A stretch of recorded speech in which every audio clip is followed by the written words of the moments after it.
So here we're going to look at metal map reactivity and water. If you're following the Exploring Science curriculum, this is Exploring Science AGC. So let's look at what we mean by reactivity series. So reactivity is how vigorous do chemicals react with substances. So I'm not saying you need to memorize this, but these are some common elements that are often used at KS3 and GCSE to compare the reactivity of things. So something like potassium is extremely reactive. So you may see this when a teacher may demonstrate this, where you get a large bowl of water, and he or she may put in the potassium, and you see quite a vigorous reaction with the potassium. You should see it actually ignite, and you should see a nice lilac flame through it, and it'll whiz around. There'll be lots of bubbling, and there may be lots of crackling and popping as well. So, and we'll explain that popping later on. So potassium, a chemical like potassium, is extremely vigorous reaction with water. And then as we go down the reactivity series, things become less vigorous in reactivity. So if we go to the complete other opposite end of the reactivity series that we're looking at here, if we look at something like gold, well, think about it.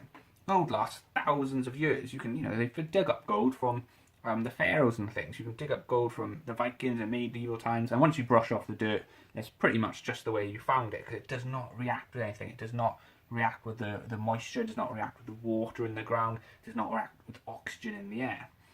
Whereas something like iron would react with oxygen in the air and would form rust over time.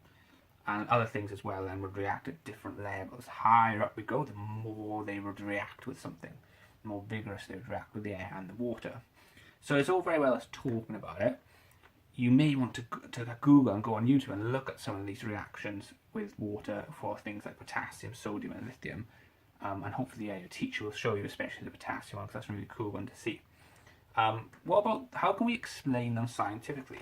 So we're going to look at word equations, which we looked at again earlier in one of the earlier videos. So the word equations are, what rules we need to follow for when these things react with oxygen or with water. So if you remember, we always put our reactants on the left hand side of our word equation, and then what they form. So the reactants are things we're putting together, which could be, potassium and water. And then what do they produce? What do they make if you react potassium and water over here? So that's what we get, our products. So what's an example of that? Well, we could have something like, let's do that potassium one. We could have potassium plus water. And what do we get? What products do we get? We get something when we react potassium and water, if it reacts with water, which potassium does. So this wouldn't work with something like gold and copper, because they would not react with water. And some of these other ones only react for a very long time if the water is heated.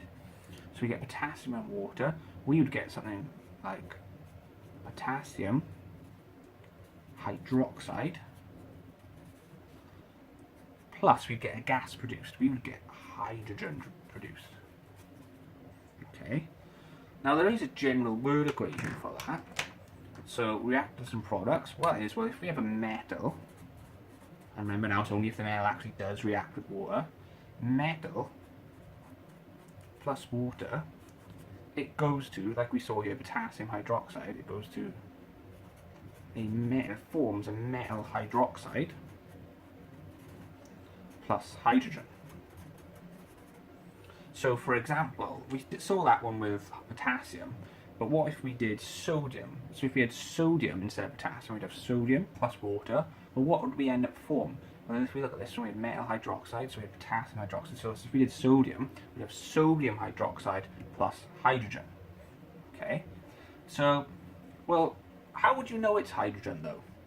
Well, if you can test for hydrogen, because we know there'd be hydrogen coming off, or you would know there'd be a gas coming off, because you would see bubbling. You'd see bubbling in a liquid. Let's say you chucked some magnesium or some sodium or something into water. Wouldn't work well actually with magnesium. I'm thinking of an acid. But if you chucked some potassium or some sodium in water, we would see some bubbling coming up off the metal.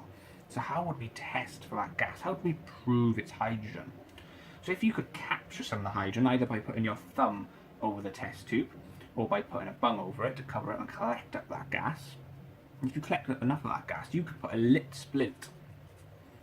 You put a lit splint, a lighted splint, into the gas, and what will happen is you hear a pop. So this is actually called the squeaky pop test. Because you hear a squeaky pop once you put the lit splint in with the hydrogen, because hydrogen is actually explosive. So hydrogen will have a mini explosion and you hear a nice pop when you do this experiment. What other word equations might we need to know? Well, what about if we're talking about some of these metals reacting with air and reacting with oxygen in the air? Let's look at what other word equations we could have. We might have a metal plus oxygen, and what that forms is a metal oxide for our general word equation. Well, what about, let's do a specific example then. Well, that's like if we had something like zinc as our metal plus oxygen, well, that would go to zinc oxide. So what about aluminium then? Well then, we look at our general word equation. Aluminium plus oxygen must go to aluminium oxide. And that's looking at metals and their reactivity with water and gas, oxygen gas.